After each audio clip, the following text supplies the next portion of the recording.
Or is it one of those cool apps that we have on the fancy gadgets? So let me make it very clear what DDS is all about. It's the daydreaming syndrome. I had DDS since I was a child, back then. But all the adults in my life just couldn't understand what it is all about. Just like today when I tell half the audience over here, do you really get it? That it can be equally entertaining. It's not like one of those syndromes that we have today called the Angry Birds, Facebook, Twitter.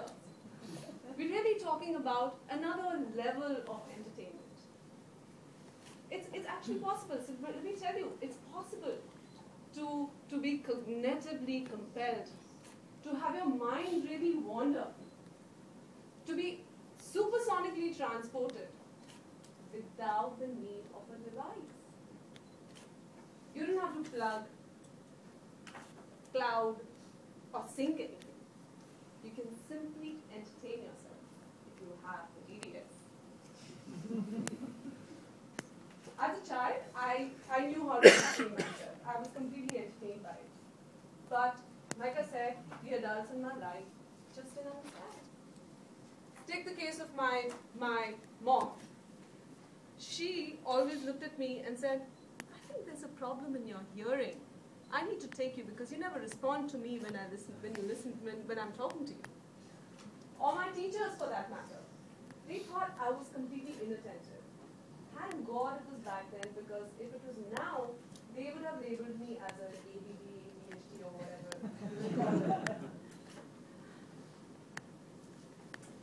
So yes, I've had a DDS for the longest time. But thanks to the reprimands that I got from my parents, as well as my teachers, I was to leave the habit. But let me tell you, I was really good at it. I was so good at it, I could have daymares. So having forgotten all about DDSing through my teenage years, I was to get reintroduced to this wonderful, entertaining habit when I was in my MBA school. Let me tell you what happened. I met this wonderful friend of mine who took DDS to a completely different level. His name was Suresh. And he had this wonderful habit. He could daydream while keeping his eyes shut. People thought he was being completely rude, because in the middle of a conversation, imagine having the other person just go this way. I got him. I understood what he was doing. In one of the very, very intimidating courses that we had, I found it intimidating, account management. We had an equally terrorizing professor called Professor Bide. And the room was like this. And my friend Suresh decided to daydream.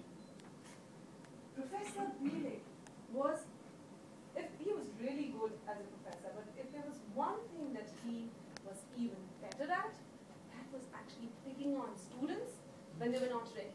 So he was ready to give all these surprise quizzes, and he wanted to just throw us out of the class at the drop of the hat, or he would just give us a C. He just loved humiliating. And Professor Bide that day saw Suresh DDS. Let me show you what Suresh had done.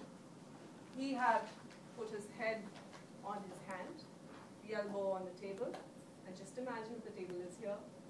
He was DDSing right in the middle of our account management lecture. As soon as Professor Bide's eyes rested on him, we all had a collective stomach wrenching. We knew what's going to happen. And Professor Bide says, Suresh! Suresh will calmly opens his eyes. So Suresh, can you please explain to me what exactly has been going on in the class?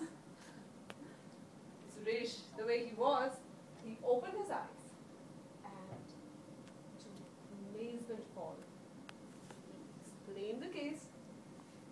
He spoke, then he went on to explain that and what Professor Bide had actually said. And not just that, he completely cracked the case.